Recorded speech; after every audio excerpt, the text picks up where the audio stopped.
Γεια σας μαθητές μου, είμαι ο καθηγητής Δίξον. Σήμερα θα μάθουμε τι κάνουν οι γυναίκες όταν μένουν μόνες τους.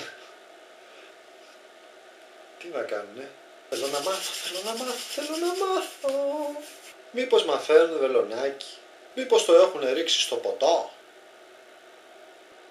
Μήπως γεμίζουν μπουκάλια με δάκρυα για να μπορέσουν να αποδείξουν τον πόνο που τραβάνε? Μήπως αλωνίζουν?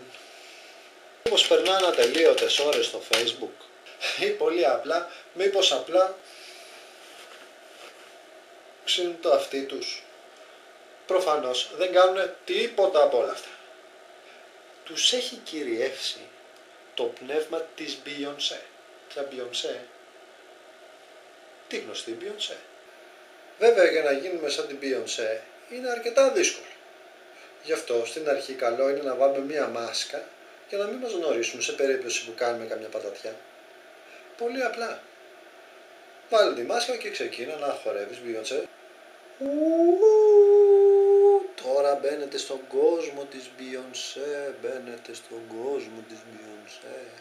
Το πιο ωραίο απ' όλα βέβαια είναι η μάσκα. Ποια μάσκα? Αυτή η μάσκα.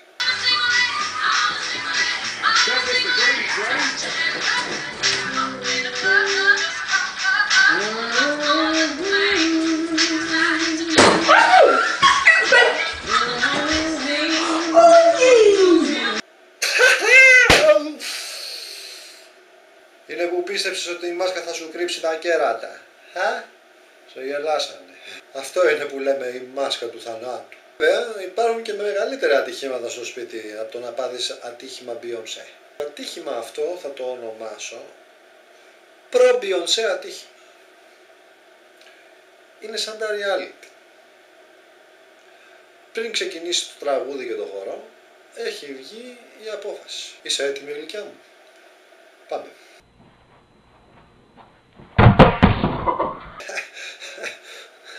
Βέβαια, στο Beyoncé, εάν δεν τα καταφέρνουν οι γυναίκες, έχουμε και διαγωνιζόμενο, το οποίο, πιστέψτε με, είναι καλύτερος από όλους και από την ίδια την Beyoncé.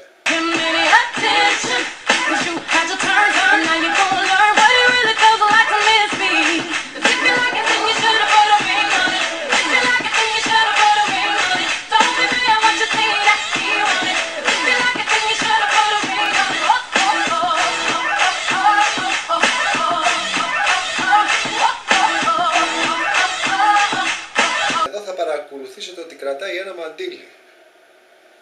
Πού το χρησιμοποιεί ο κύριος το μαντίλι?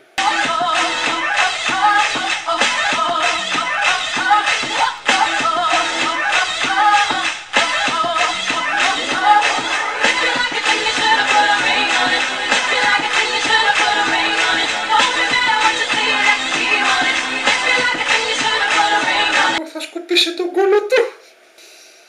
Ελπίζω να έκανε μπάνιο ο κύριος μετά, γιατί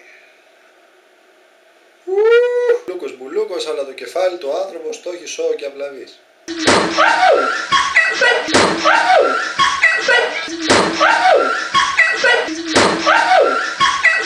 Αυτά γλιτώνεις όταν χορεύεις και δεν φοράς μάσκα. Οπότε κορίτσια, ένα πράγμα που σας είχε μείνει στο σπίτι να κάνετε για να ξεχάσετε τον χωρισμό σας, ως single ladies, αποτύχατε. Κερδίσαμε άντρες. Χάσαμε. Είμαι ο καθηγητής Δίξον και εγκρίνω το βίντεο αυτό.